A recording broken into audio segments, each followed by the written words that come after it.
ฮัลโหลสบายดีเด้อทุกคนมาพบกับน้องเกดอีกแล้วเด้อซื้อน้องเกดเด้อทุกคนฝากเนื้อฝากตัวเด้อฝากไปกดติดตามให้น้องเกดเด้อทุกคนมื้อนี้น้องเกดก็สิพากันไปอันอเมซอนเนาะไปนำเวนาเนาะเพิ่นสิพาไปเลาะเบิ่งเนาะมื้อนี้เพราะว่ามื้อนี้นะให้เอื้อยเพิ่นมื้อนี้เอื้อยเพิ่นบ่ได้ไปเวียกเพิ่นพักที่เฮือนเพิ่นก็เลยเบิ่งอีเมลไปทาเนาะส่วนเฮาก็สิพากันไปเลาะหน่อยนึงเพราะว่าอยู่แต่เฮือนมันก็เบื่อนะแบบบ่ได้ทากันไปนี่ไปนั่นเลยบ่ได้ไปไสนะอยู่แต่เฮือนเบิ่งอีเมลเพราะว่าอีเมลเพิ่นก็ป่วยเด้ตอนนี้เพิ่นก็ย่างบ่ได้เทื่อหั้นนะตอนนี้ก็ทากันมาฮอดแล้วเด้อทุกคนอเมซอนนะทากันมาฮอดแล้วตอนนี้ก็อยู่แถวหาดนี่แหละมันถ่ายวิวโคตรงามเลยทุกคนเบิ่งแม่วิวโคตรงามแฮงแล้วก็ฝนคือสิตกนี่แหละมันบ่มีแดดเลยนะทุกคนเบิ่งดิ ตอนนี้นี่นากับหมู่เพื่อนซื้อแล้วเพิ่นก็เข้าอยู่ในท่าเนาะส่วนเฮาก็อยู่นอกกำลังสิเข้าไปในกันเลยถ้าเบิ่งกันเลยเด้อทุกคนตอนนี้ก็เข้ามาในหาดแล้วเด้อทุกคนตอนนี้คนโคตรหลายอยู่ในหาดนี่นะคือสิขายดีแฮงเนาะนี่นะเพิ่นว่าสิลองเปิดร้านคาเฟ่เบิ่งเนาะบ่ฮู้ว่าสิได้บ่นะตอนนี้ก็ท่ากันสิเมื่อแล้วจ้ะเด้ ตอนนี้ก็ทากันยางมาทางรถเนาะกำลังสิข้ามทางรถเนาะก็รถหลายแฮงข้ามบ่ได้ตอนนี้ฝนกระตกอีกเม็ดโคตรใหญ่เลยตอนนี้นะตอนนี้ก็ขึ้นรถมาได้แล้วเด้อทุกคนเด็กกำลังสิพากันไปตลาดต่อเนาะเบิ่งดิดูสิฝนตกโคตรแรงเลยทุกคนเม็ดโคตรใหญ่เลยตอนนี้ก็ทากันขี่รถมาแล้วสิพากันไปตลาดตอนนี้นะถ้าเบิ่งกันเลยว่าสิได้ยังมาเนี่ยฝนตกโคตรแรงเลยทุกคนเห็นบอกตอนนี้ก็สิทากันขี่รถไปซื้อของกินเนาะเพราะว่ามีหยังกินแล้ว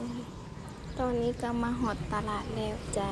ตอนนี้กำลังสิทากันข้ามทางรถอีกแล้วรถลายเป็นตะยานขนาดเลยทุกคนตอนนี้ก็มาถึงตลาดแล้วเด้อดิเห็นบ่ตลาดก็มันก็บ่มีหยังเป็นตากินนะนะคุณผู้สิซื้อหยังก็เลยซื้อหมักตองไปซะสักกินสมน้อยตอนนี้เราก็สิยางเลาะตลาดจ้านี่ถ้ากันยางเลาะตลาดเนาะมานำมีนาเพิ่นวันนี้ก็บ่ได้ซื้อหยังหลายเนาะซื้อแต่มักตองแล้วก็สิหากันไปเลาะเบิ่งก่อนเนาะว่าสิมีหยังแหน่เนาะเบิ่งกันเลยตรงนี้โคตรเหม็นแฮงเลยบ่ได้ใส่ผ้าปากมาเหม็นก็อย่าอดทนซะเหม็นเนาะตอนนี้ก็สิทากันยางเลาะเบิ่งเลาะว่าสิซื้อหยังแหน่ได้หยังมาแหน่ก็มีเพิ่นซื้อหยังคนนี้ก็บ่ซื้อได้หมดซื้อเพิ่นแหน่ก็บ่ฮู้เนาะตอนนี้ก็สิแวะทากันซื้อหมากไหมไปฝากอีเมลเนาะเพิ่นอยากกินหมากไหมซื้อหมากบังกร2หน่วยจ้ะแพงในเด้อทุกคนตอนนี้ก็สิทากันยางเมื่อแล้วจ้ะซื้อได้แต่ซ้ำนี้ มาบัดนี้ก็มาถามเพิ่นซื้อหยังในซื้อเลือดเป็ดจ้ะ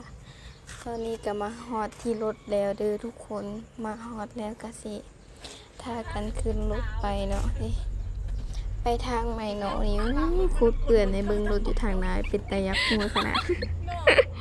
เบิ่งแม่ทางสีไปต้นวันนี้มันก็ยักสีไปนำเนาะขี่ไปนำโอ้ยเป็นตายักหัวบ่ได้ทุกคนน้องเกดเห็นสภาพรถเขาน้องเกดก็อดหัวบ่ได้อยากหัวได้นึงเนาะทุกคน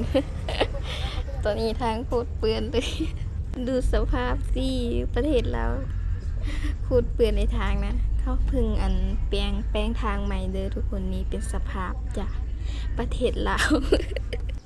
ตอนนี้ฉันกระทากันหัวเราะมาก ตอนนี้ก็ขี่มาหอดทางปลอดภัยแล้วจ้ะตอนนี้ก็ขี่ทางกันขี่รถกลับบ้านจ้าทุกคนทางดีแล้วจ้ะเดี๋ยวนี้ก็ทากันมาหอดเงินไอราตีแล้วเด้อทุกคนดิพูนเพิ่นก็นั่งอยู่พูน เดี๋ยวนี้ก็ทากันมาหอดเงินลาตีมันก็ลาตีเราเด้อเดี๋ยวนี้ก็ทากันมาหอดเงินไอราตีแล้วเด้อทุกคนเพิ่นก็นั่งอยู่พูนไปเลาะไปตลาดห้างกันมาเนาะฝากติดตามร้านเศร้าเด้อส่งน้องอย่าลืมวันนี้ทุกคนพอยังผิดพลาดก็ขออภัยเด้อคนยังบ่เก่งที่เหลือห้างก็เห็นเฮ็ดเนาะแม่เป็นคลิปแรกของเพิ่นจังได้ก็คลิป